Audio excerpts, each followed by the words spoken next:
Saya ingin mengingatkan, jangan beri matamu dan telingamu untuk hal-hal yang melemahkan imanmu. Tutup telinga kita kepada dunia dan dengarkan suara Allah. Pakai waktu kita untuk mendengarkan firman Tuhan. Lebih baik pakai waktu kita untuk baca firman, dengar firman, daripada kita dibuat lemah dengan lihat berita-berita yang begitu gawat hari-hari ini. Saya lihat beritanya nggak ada yang berubah. Sama-sama terus dan semakin menakutkan. Efesus 4 ayat 29 berkata, janganlah ada perkataan kotor keluar dari mulutmu, tetapi pakailah perkataan yang baik untuk membangun di mana perlu, supaya mereka yang mendengarnya beroleh kasih karunia. Penting sekali di masa-masa sulit ini kita filter suara yang kita dengar. Jangan dengerin perkataan yang nggak membangun. Karena harusnya orang memakai perkataan yang baik untuk membangun, supaya yang mendengarnya beroleh kasih karunia. Kita tahu banyak orang lemah, oleh karena itu jangan tembakan panah-panah api yang membuat mereka semakin lemah. Harusnya kita saling membangun, saling menghibur, saling menguatkan, saling mendoakan. Amsal 18 ayat 14, orang yang bersemangat dapat menanggung penderitaannya, tapi siapa akan memulihkan semangat yang patah? Siapa yang bisa memulihkan semangat yang patah? Tidak sedikit orang yang menyerah dan kemudian mengakhiri hidupnya. Kita harus saling memberi semangat, karena begitu kita semangat, sekalipun kita sakit, kita punya semangat untuk sembuh, kita ingin cepat sembuh, kita pasti akan bisa menanggung penderitaan kita. Jangan biarkan orang melemahkan kita. Justru harusnya di tengah-tengah keluarga, dalam rumah tangga, suami istri saling menguatkan, saling memberi semangat. Istri harusnya bisa menguatkan suaminya, memberi semangat suaminya. Dan sebaliknya, kita juga menyemangati anak-anak kita untuk terus belajar. Mereka bisa Google, belajar apa saja. Jangan sampai kita malah memarahi, membuat atmosfer rumah tidak nyaman, menekan, merongrong. Karena orang yang bersemangat lah yang bisa menanggung penderitaannya. Ingat, ini masa-masa yang tidak mudah. Kita mau tidak ada yang menyerah. Amsal 17 ayat 22, hati yang gembira adalah obat yang manjur, tetapi semangat yang patah mengeringkan tulang. Kelilingi dirimu dengan orang-orang yang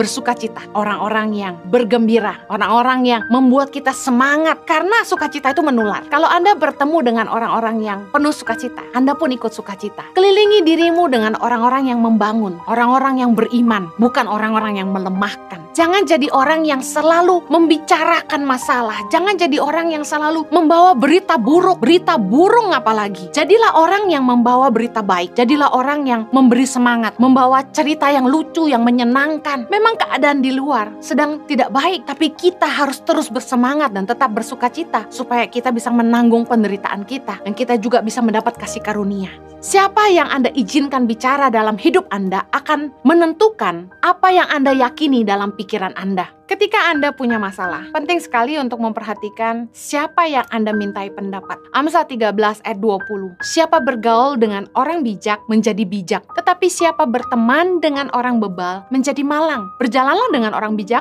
Anda akan menjadi bijak. Bergaul dengan orang bodoh, Anda akan dapat masalah. Hati-hati, jangan sampai minta nasihat sama orang-orang yang gak ngerti masalah Anda. Jangan minta nasihat sama orang-orang bodoh yang gak ngerti kebenaran firman Tuhan. Mazmur 1 ayat 1 berkata gini, berbahagialah orang yang tidak berjalan menurut nasihat orang fasik, yang tidak berdiri di jalan orang berdosa, dan yang tidak duduk dalam kumpulan pencemooh. Di masa-masa sulit, jangan dengar nasihat orang yang gak ngerti kebenaran. Jangan malah ikut-ikutan melakukan kesalahan, melakukan dosa, melakukan kejahatan. Jangan duduk, jangan nongkrong sama orang-orang yang tukang gosip. Anda akan buang waktu Anda. Pakai waktu ini untuk mendengar kebenaran. Tidak hanya mendengar, tapi mengerti dan menghidupi kebenaran